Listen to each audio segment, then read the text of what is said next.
নমস্কার বন্ধুরা, কেমন আছেন সবাই? আশা করছি সকলেই ভালো আছেন। মাইতি বেঙ্গলি কুকিংয়ে সবাইকে স্বাগত জানিয়ে আজকে চলে এলাম আবার একটা রেসিপি নিয়ে। সহজ পদ্ধতিতে এবং খুব তাড়াতাড়ি ঘরোয়া উপকরণ দিয়ে চিকেন কারি রান্না করব। আমি এখানে পরিমাণ মতন চিকেন নিয়েছি।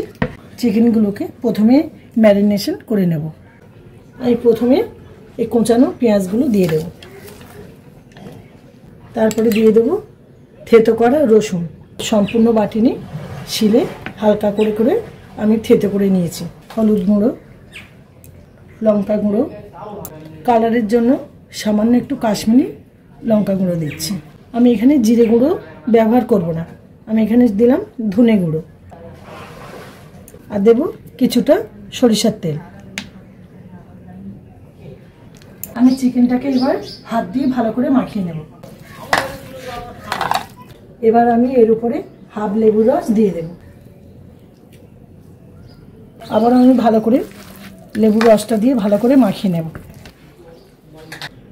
এবার আমি চিকেনটাকে 15 মিনিট ঢাকা দিয়ে রেখে দেব। আমি চিকেনটা ম্যারিনেশন করে রেখেছিলাম, 10 মিনিট হয়ে গেছে। এবার 10 মিনিট পর ফিরে এলাম। গ্যাসে আমি কড়াটা বসিয়ে দিয়েছি। এবার আমি রান্নাটা শুরু করব। আমি এখানে কড়াইতে সর্ষে তেল দেব।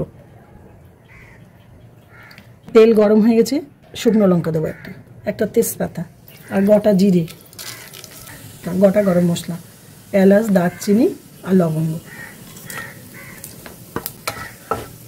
মশলাগুলো থেকে ভাজা একটা গন্ধ বেরিয়েছে। এবার দিয়ে দেবো আমি কেটে রাখা টমেটো। টমেটোটা তাড়াতাড়ি সেদ্ধ হওয়ার জন্য আমি সামান্য লবণ দিয়ে দিচ্ছি। এবার আমি কিছু সময় ঢাকা দিয়ে রাখবো। আমি ঢাকনাটা খুলে দেব।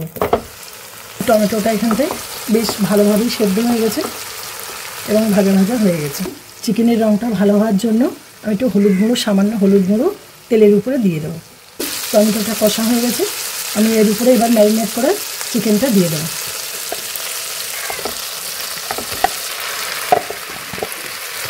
আমি কিন্তু আজকে বন্ধুরা চিকেনে কোনো আলুই দিইনি, শুধু চিকেন দিয়েই আমি রান্নাটা করব।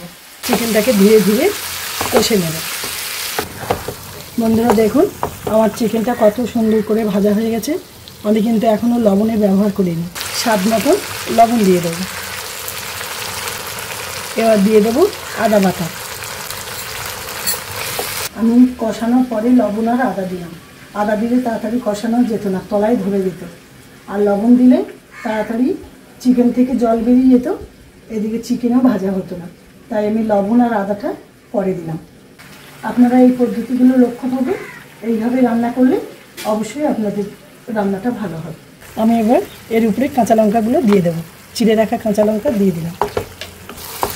দেখুন লবণ দেওয়ার সাথে সাথে কীরকম হালকা হালকা জলও বেরিয়েছে এবং তেলটা ছাড়তে শুরু করেছে। চিকেন কারিটা একটু কষা কষা করে করবো, তাই এখানে বেশি জল দেবো না, অল্প জল দেবো। ম্যারিনেশন করা ছিল সেই বাটিটা ধুয়ে জলটা আমি দিয়ে দেব।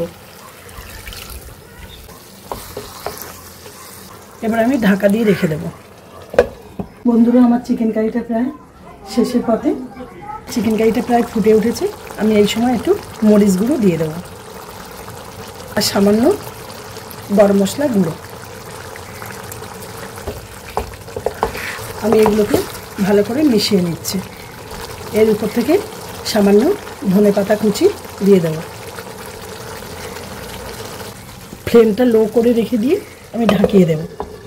আমার চিকেন কারিটা রেডি, আমি এবার নামিয়ে নেব। কত সুন্দর কালার লাগছে বন্ধুরা, দেখেছেন কত সুন্দর রঙটা হয়েছে। এই পদ্ধতিটি যদি আপনারা ফলো করে রান্না করেন তাহলে আপনাদেরও এরকম সুন্দর হবে, আর যে কোনো খাওয়ার জিনিস দেখতে সুন্দর হলেই খেতে ইচ্ছা করে বেশি। প্রত্যেকটা পদ্ধতি যদি আপনারা এইভাবে ফলো করে যান বা এইভাবে ফলো করে রান্না করেন, আপনাদের রেসিপিটা সুন্দর হবে, দুর্দান্ত হবে।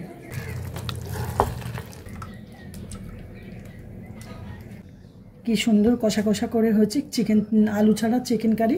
আজ তবে আসি, দেখা হচ্ছে অন্য কোনো রেসিপি নিয়ে। সবাই সুস্থ থাকবেন, ভালো থাকবেন, টাটা।